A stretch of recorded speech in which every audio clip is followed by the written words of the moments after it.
সামাজিক কারণেই তাদের নিজেদের যে অধিকার সেই অধিকার আদায়েও কিন্তু সচেষ্ট নয়। যে বাসায় কোনো ভালো কিছু রান্না হলে পুরুষ খাবে, নারী পরে খাবে, এটাও তো নারীরা কখনো বাধা দেয়নি, বা নারীরা কিন্তু এখনো বলে না যে আমরা নারী পুরুষ তো সমান, বা আমাদের একই শারীরিক গঠন, আমাদের একই ধরনের পুষ্টির প্রয়োজন। এখানে নারীরা আছেন, আপনি কি আপনার ছেলে এবং মেয়েকে দুইজনকে কি পার্থক্য করেন? সমাজ এক সময় করত, এক সময় হয়তো আমাদের সমাজ পার্থক্য করত নারী এবং ছেলে সন্তান এবং মেয়ে সন্তানের মধ্যে। এখন কিন্তু সমাজে বিশেষ করে শহর অঞ্চলে বা শিক্ষিত যেসব পরিবার আছে তারা আর পার্থক্য করেন। তো আপনি আপনার সন্তানকে যদি সন্তানের মধ্যে যদি পার্থক্য না করেন, তাহলে নিজের ক্ষেত্রে কেন পার্থক্য করবেন? তো আমাদের নারীদের যেসব অধিকার আছে, ধরেন পরিবারের কোনো বিষয়ে মত প্রকাশের যে অধিকার, এটা তো নারীদের থাকা উচিত। এই অধিকারগুলো নিজেকে আদায় করে নিতে হবে। আমরা নারীরা কাজ করি,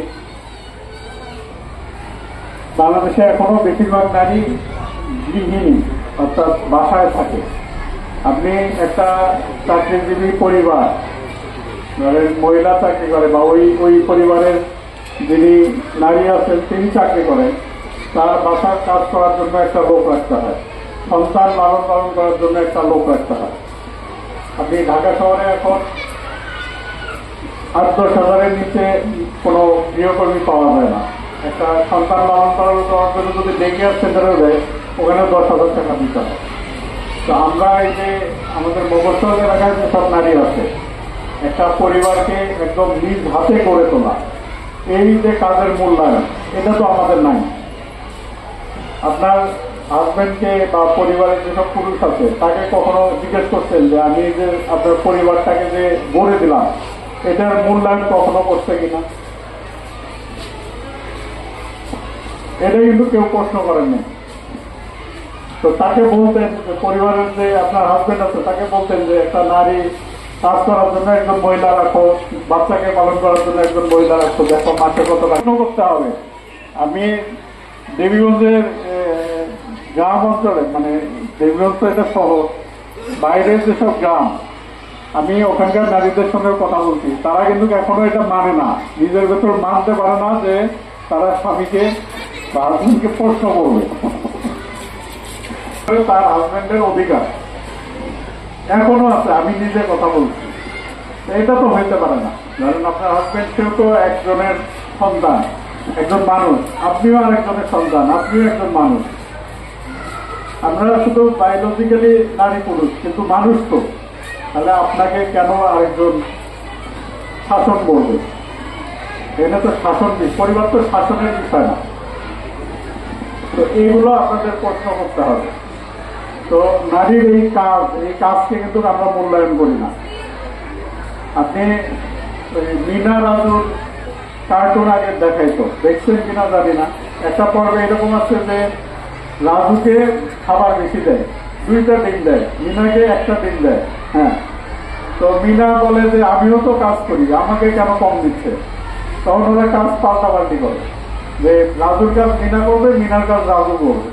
তারপর দেখা যায় যে মিনা রাজুর যে কাজ করে সেটা খুব সামান্য, গরু নিয়ে যাওয়া, টুকটাক কাজ, আর মিনা ঘরের সব কাজ করতো।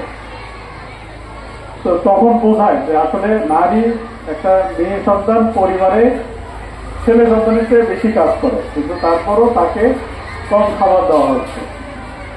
তো এই অবস্থাটা পরিবর্তন করতে হবে। পরিবর্তন করবে কারা? ধরেন মানে আপনার স্বামী সে ক্ষমতায় আছে, পাওয়ার প্র্যাকটিস করে, সে কিন্তু চাবে না পরিবর্তন হোক।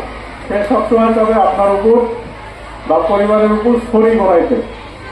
এটা আপনাদের চাইতে হবে। আপনারা যখন বলবেন যে না, পরিবারের কোনো কিছু করতে হলে আমার সিদ্ধান্ত নিতে হবে, আমার মতামত নিতে হবে, তখন এই অবস্থাটার পরিবর্তন হবে। তাছাড়া পরিবর্তন সম্ভব না। এই জন্য নারীদেরকে জেগে উঠতে হবে। নারীরা সন্তান প্রতিপালন করে, সন্তান মানুষ করে। আমাদের বর্তমান সমাজে আপনি দেশের অন্যান্য অঞ্চলের কথা ভাববেন, দেবীগঞ্জে মাদক এত বেশি ছড়িয়ে গেছে। আমার কাছে প্রায় প্রায় বাবা আসে, মা আসে, অথবা বাবা মা সবাই আসে যে আমার ছেলেকে এরকম বয়স এত 15-16 বছর একটু জেল দিয়ে দেন। কেন? সে মাদক সেবন করে এবং এই মাদকের টাকার জন্য বাসায় এসে ভাঙচুর, বাবা মাকে মারধর, সব কিছু করে। এসে কান্না করে যে আমার ছেলেকে একটু জেল দিয়ে দেন। তা আপনার সন্তান কি করছে এটা যদি আপনি না খেয়াল করেন তাহলে কিন্তু এখন আধুনিক যুগ, মোবাইলে সব কিছু দেখা যায়।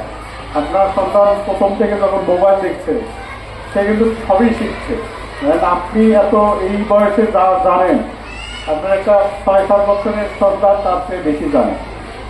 সেই জন্য সন্তানদের প্রতি খেয়াল রাখতে হবে তারা কি করছে, কোথায় যাচ্ছে।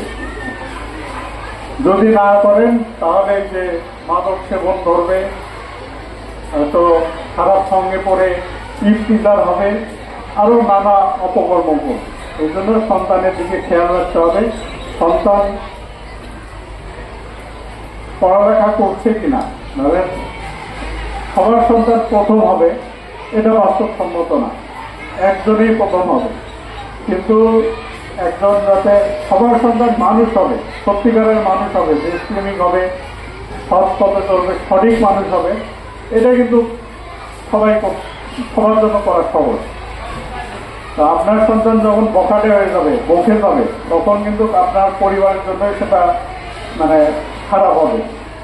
আপনিও ওই রকম ওই কান্নাকাটি করবেন যে আমার সন্তান কেন মাদক শিখবে।